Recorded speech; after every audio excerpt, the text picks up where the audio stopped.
Welcome back to Star Trek Season 5, Episode 3, The Best Exotic Nanite Hotel. Although now that I think about it, that's probably not a very long list. Where today, before we begin, I have to start by saying tomorrow is American, or I guess not North American. I meant to correct and say instead of like North and South America, it's the United States. And then for some reason I said North America. Brilliant. It is American Daylight Savings Time tomorrow. So if you don't have Daylight Savings Time wherever you are, I mean, I don't know why we are. I've stopped counting the years since we voted not to do it, and the whole time zone has voted not to do it, and even then, since Congress has told us we can do it, I don't know what the holdup is. But anyway, we're still doing this thing. So if you don't have Daylight Savings, tomorrow's live stream will be an hour earlier for you, and every subsequent live stream for the next few months. It's still noon Pacific Standard Time. You could just Google tomorrow, like LA, Seattle, any of those times right now, figure it out. But yeah, that is important to know. But yeah, the best exotic Nanite hotel, which has given us, it's this hotkeys this time, which has given us another amazing meme template. No. I will be honest, this episode didn't do it as much for me. Going back to what I was saying last week, God, one day I'll get a sentence right, this stream. Going back to what I was saying then, where the comedy for me is important, that the comedy isn't at the stake. The comedy doesn't come at the expense of like the internal logic of the universe. And this was an episode that kind of crossed that line for me a bit on a few ways. But that's not the only thing. There were other things too. It was a death by 1,000 cuts of a lot of little things I think I've talked about bothering me in a bunch of previous episodes, not just Lower Decks, but generally. Let's start with some positives though. You know what? Let's start with some positives. I did like the setting of the resort world that, I mean, is clearly a rip-off Starbase 1. There we go. Like, look at that. It's Paramount. There we go. It's Starbase 1, quite clearly. I don't mind that. I mean, Starfleet built, like, a very good, essentially preserved habitat 100 years ago, and these guys copied it. Whatever. Fine. But no, there are some things I like. Again, Lower Decks has pretty consistently given us scenarios, situations, just sort of things that I feel are underrepresented in sci-fi, or at least the sort of things I watch, even if they don't do too much with it. Like the Grey Goo setting, as well, of just the self-replicating nanites. The luxury hotel, I like the art style, just we got to see a good variety of locations. I mean, just looking down at the time bar. Again, actually, I think T'Lyn was probably the best arc. No complaints about T'Lyn. They're doing great with her. Like, she's never a focus, because she kind of replaces Tindy, but not really, and also Tindy's back now, so But, no, I just liked the comedy of the Vulcan who was, like, a mega fan of some musician. I think that's where Lower Decks should really be focusing its comedy, is with these sort of situational things.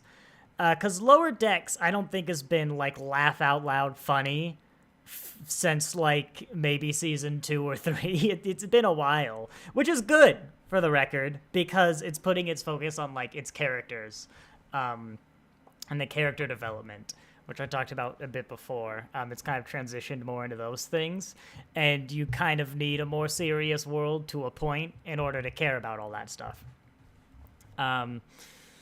But, God, my third point, the biggest point, was at the end, and as always, I forget them. We'll get to that positive. But yeah, no, I think I just had a lot of problems, actually, with both plots that kind of, it made me struggle to get involved with him, with Mariner and Jennifer. I think they did do a good job of justifying this by the end of the episode, but it was a bunch of stuff that came too late where I just struggled to be like, how the hell does Jennifer think they're still a couple? Like, to be fair, until Jennifer actually got cut off, like, way later, I think when the, big nanite swarm first appeared, I didn't suspect that she might not know. But, as Mariner says, like, we literally haven't spoken in a year. How the hell does she think we're still dating? And so just that question really, like, prevented me to kind of get into this too much, because I'm like, is she an idiot? Like, what is going on here? I really like Rutherford, where he's like, oh, things happen. Like, we're busy. We're often on different ships. There's apparently a portion of the crew that's been crystals for, like, about a year, I would imagine. But even then, like, okay, but, like, Jennifer and Mariner are on the same ship. And, they were actually dating. They never seemed to have a problem finding time to, get together. So just that aspect really kind of struggled. I struggled to get involved in this aspect of the plot. I am curious, though, if you were to go back, if Jennifer would feel the same in some of her earlier episodes as she did in this one. Because I don't remember ever getting the impression that Jennifer was, like, some sort of loose cannon, bad girl, rebellious officer. I mean, my memory kind of told me the opposite. However, I also, like, the thing about Jennifer is the show, I do remember seeming to always underutilize her to the point where, yes, Mariner and Jennifer can break up, and then the show just never really actually has them break up. You know what I mean? Like, if anything, this episode is a reaction to how underutilized Jennifer was. I think the writers just might not have really liked her, but for some reason made her a bit of a focus of whatever season was this be? 4? 3? God, I have no idea. Was it season 4? Presumably, because it's 1 year ago, yeah. Which, if it really was season 4... No, it was season 4, which is only, like, 3 or 4 episodes ago, so that does make it feel a bit better. Like, as an audience member, you haven't really seen Jennifer for, like, 2 episodes where this whole thing would have been relevant. But in universe, again, Mariner, it's been a year. And heck, for most of us, it's been a year. As for Boimler, again, there's just a little bit of, like, death by 1,000 cuts with this Admiral, where apparently Admirals going on vacation and then just staying there is a common enough place that, like, this guy's not going to get penalized at all, and it's got a syndrome named after it, like vacationitis, whatever they called it. Like, if this guy's not satisfied with his job, he can just quit. There's no money in the future. This guy seems to be able to stay here without paying, or at least he doesn't seem to think that'll be a problem. Like, it's not like he's gonna lose his house. If he's unsatisfied with his job, he can quit. Or presumably he can go to his higher up and be like, hey, boss, I've been, like, milking space whales for 5 years. I'm really unsatisfied with my work. Is there any way we could, like, rotate out? Give me something else to do. Or, yeah, just, like, rotate the space whale admiral out every so often so, people can get a bit of engagement. It felt weird, and a kind of weird setup isn't the worst thing. Like, it's not a deal breaker, especially in a comedy. If enough good stuff comes out of it, you can go like, I can look past that. But for me, you just didn't get it with this plot line. For Boimler, it weirdly felt like a bit of a step back. Like, narratively, I don't really understand the point of this story. To acknowledge, of course, there doesn't necessarily have to be one, especially in a comedy. It could just be funny. But it really feels like there's some sort of, like, personal development we're doing with Boimler in this story. But it feels like personal development we got a season or 2 ago.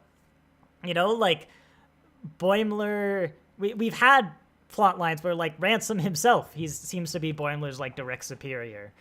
which makes sense, of course, because he's in the command division. Boimler, like, his gone on missions with Boimler because he trusts him and, like, expressly shows that.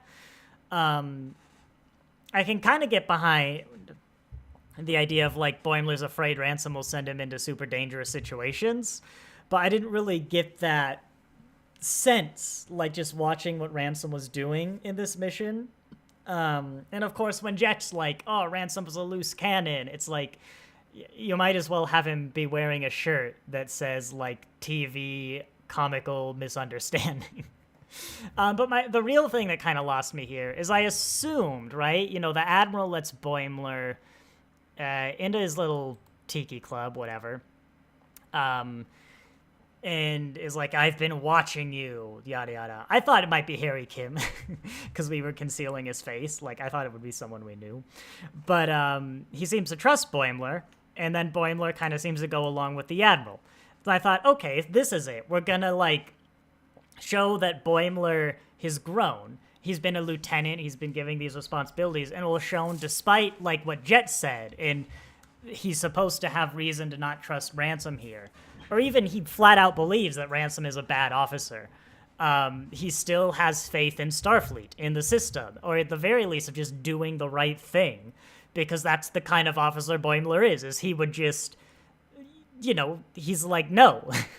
Like, I'm a Starfleet officer. I'm not going to sit around on the beach. I'm going to complete my mission, rescue my crew, and get you back where you belong. But then they just decided to have Boimler be like, you know what, you're right.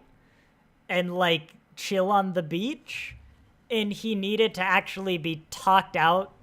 Like, he needed his commanding officers to talk him out of that and point out things he probably should have already known.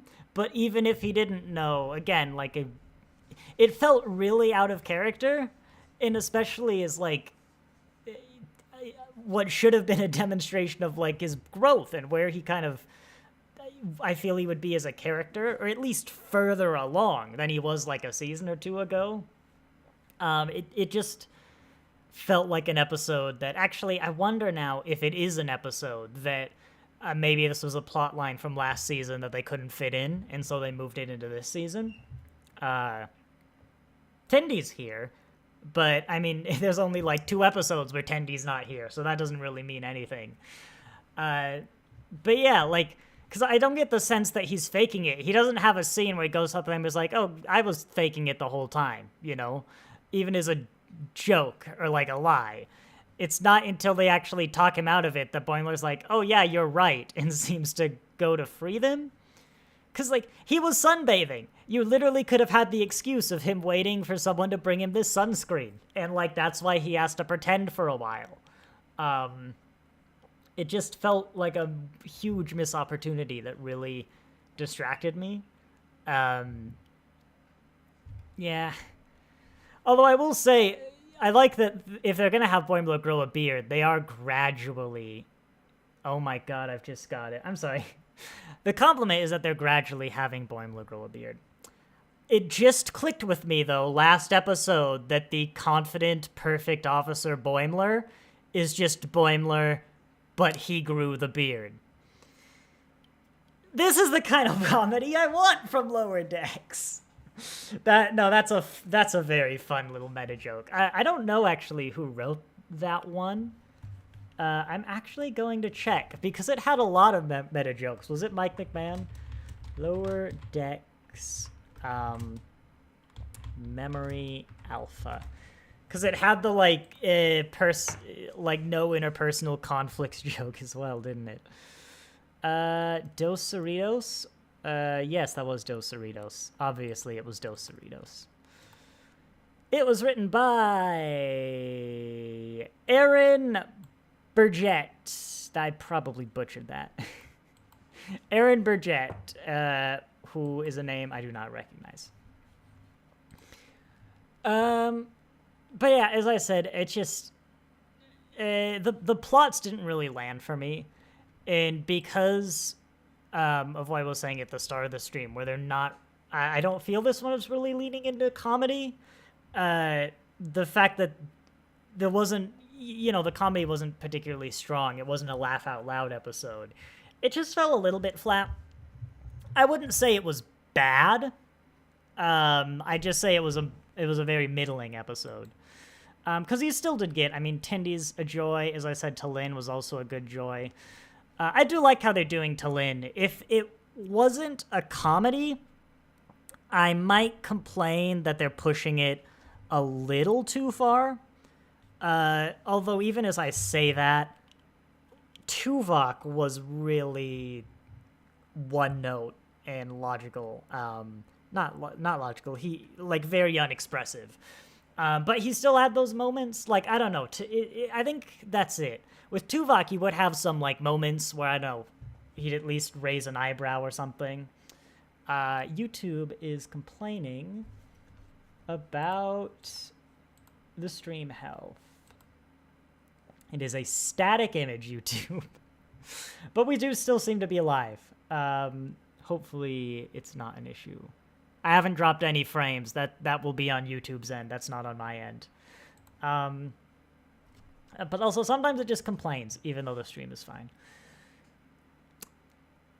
Oh yeah, but with Talin, when she has those moments where any other Vulcan would normally express emotion, she's still totally stoic. When she gets the autograph she doesn't care about, other than pulling away from Tindy, which is an action she is forced to take, there's nothing emotional. Which I would normally complain about, but in the comedy setting, it's great. I don't think it's antithetical to a Vulcan, particularly a Vulcan of this era. If it was Discovery, maybe.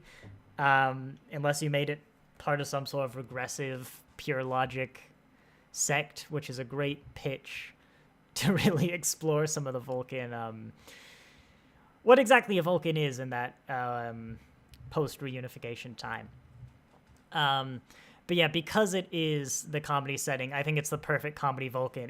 They still very clearly understand Vulcans. I'm getting that sense. Again, Talin doesn't say logical, all too often. Which is my barometer of how well... It's my litmus test. How well does the writer understand a Vulcan? But, again, it's not laugh out loud, but it is humorous when it happens. It's kind of unexpected to be oh, actually, no, that is mine. She very clearly wants it. And even just the totally unexpressive, admiration of the poster, stopping to walk over to the poster. Playing a Vulcan is always very difficult. The sort of emotionless characters like Data, Vulcan, or even to an extent Odo, although he has an emotion, it's grumpy. I think anyone can do a serviceable Vulcan, but it's extremely hard to do those roles well, because so much of what's in traditional acting isn't there, because you can't really be expressive. But also, when you're playing a Vulcan, there's so much in the facial movements or the little parts where you do choose to put a slight inflection on the voice or something like that. So it's extremely difficult to play a good Vulcan. And I think Tim Russ, Leonard Nimoy, Jolene last name, all the big Vulcans really do it in classic Star Trek. And plenty of the ones in modern Star Trek. But with Talin, I have to imagine it's an even more difficult job because you're just a voice actor. And so, how do you act silently looking at a poster when you're a voice actor? The answer is you don't show up for work that day. They don't need you. But still, I would rate Talin as a very good Vulcan. They're up there in terms of execution, no notes. So whatever the heck they're doing with their voice is doing a very good job. Yes, I know Mariner has a stupid face, but it's animated, so I don't care if they have a stupid face. Also, Krog felt like a great opportunity for a cameo. It sounds like it should be a celebrity voice, whoever's voice that was. But yeah, I'm not sure if I'm going to have too much more to say. We actually haven't done a scene by scene. and that might refresh my memory on some things. But yeah, Lower Decks just really doesn't... it often doesn't have too much to say, just because it's pretty straightforward. It mostly does what it does well. Again, as I said, so it does most of what it does well. As I said, I wouldn't even call this a bad episode. It just wasn't a great. And to be fair, Lower Decks, I think, does have a very high quality standard. I don't think too much. We are getting to the point again because it's been so long since I've seen a lot of these older series. In part because I'm watching through them with my wife, so, I kind of want to be as ignorant as possible when we go through the rewatches. Whenever we get species like this, I'm like, I know you, and I can't figure out which one you are. Of course, they're, I don't know the name of the episode, but they are from Enterprise. They're the super ritualistic people. Archer's dog peed on their sacred tree or something, and then he had to use a chainsaw. That's what I remember from that episode. I think it was a Hoshi episode. That sounds like a Lower Decks plotline, but no, it's not. Again, death by 1,000 cuts. I think Boimler being basically invulnerable, brought into the cartoon territory a little bit, which would be fine if live action Star Trek didn't exist, and so it's a world that's supposed to take itself very physically seriously, if that makes sense. But also, I spent a good few minutes thinking about the explanation. It's good Starfleet keeps me in space, so my bones aren't that dense. Ignoring the fact I think that would actually make him more likely to be injured. The, less dense thing I thought was purely a function of, not exercising. And by exercising, I mean standing and having to, work against gravity. But Starfleet ships do have gravity, and so this opens a big rabbit hole of space inherently making your bones worse. And because of that, and then Starfleet doesn't seem to care. There was it. My last big compliment for the episode. I liked, as much as I have some problems with the execution, I liked the scenario that, again, I felt was a fairly unique take on Starfleet, or at least one that isn't explored too often, of the admirals, who are overseeing the quote-unquote boring jobs. I mean, I'm like Boimler. That can be interesting. I mean, when I got home, my wife got home yesterday, I was watching a video on the Bureau of Land Management that was 40 minutes long. But, that idea that the Admiralty is a boring position has come up time and time again, at least as far back as, movie Kirk. But I feel like we haven't really actually explored that. Even movie Kirk, who's probably had that explored the most. It's just kind of accepted that Kirk is bored as an admiral, not out there commanding a starship. But this, again, it wasn't explored, crazily much. It wasn't the point of the episode. But it provides a lot of food for thought, and, just the example of, milking space whales. It's just something that helps make the world feel fleshed out, and you're thinking of those more traditionally boring jobs that, Starfleet would have to oversee, because it's in charge of, an area of space 1,000 light years across that takes a year to traverse. Funny enough, that video on the Bureau of Land Management is actually relating. But I liked that, and I think it adds to it. Ever since season 1's line where Mariner says something along the lines of well, that's Starfleet for you. Great at fixing, horrible at maintaining. I think they've just delivered a lot of very interesting takes on Starfleet, but not in the sense of most modern shows where they're okay, what if this utopia... Oh my god, my throat died. I need a drink. Most Star Treks, and to be fair, I mean, to an extent, even Deep Space Nine, are okay, what if this utopia is a lie? You know, what if actually there's some dark underbelly? What if everything sucks and there's actually like a impoverished, drug-ridden underbelly? Let's be fair, they tried to do that even as far back as like the Next Generation. But no, Lower Decks is like, okay, here's this utopia, let's actually look into it. And let's, you can still break apart Starfleet. This is what Deep Space Nine did well and understood, is you can make Starfleet as an organization, or the Federation as an organization, imperfect, in the sense that, like, yeah, Starfleet will come in and fix your problems, but then we just kind of leave, and things can get worse again, That doesn't break Utopia, but there's plenty of food for thought in scenarios like that. And, the idea that, like, as a systemic problem, the Admiralty of Starfleet is bored, I think there's some stuff to chew on there. Moving on. Again, there just really wasn't too much of note. This is probably more of what you'd call a filler episode, but not in the sense of it's not contributing to some grand arc, in the sense of it's not that great.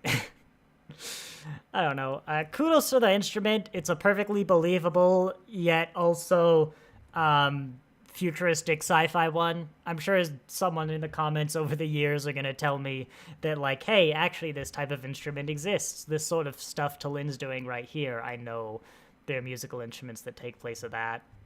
The glass harp, I think it is called. I know that's an instrument. I just can't remember if that's the one that has, like, the swirly thing that Talin's doing. But these metal rings, I think it's got, like, a theremin-esque vibe. Very good instrument. I liked it. And also didn't sound horrible. I think this scene had a poorly landed joke that was about how Voyager was lost for 7 years. I think this whole thing was a Voyager joke that I didn't land, but they were like, man, only a month of hell? It's like, what do you mean only a month of hell? Just because you have a Voyager that had 7 years of hell doesn't make a month of hell worse.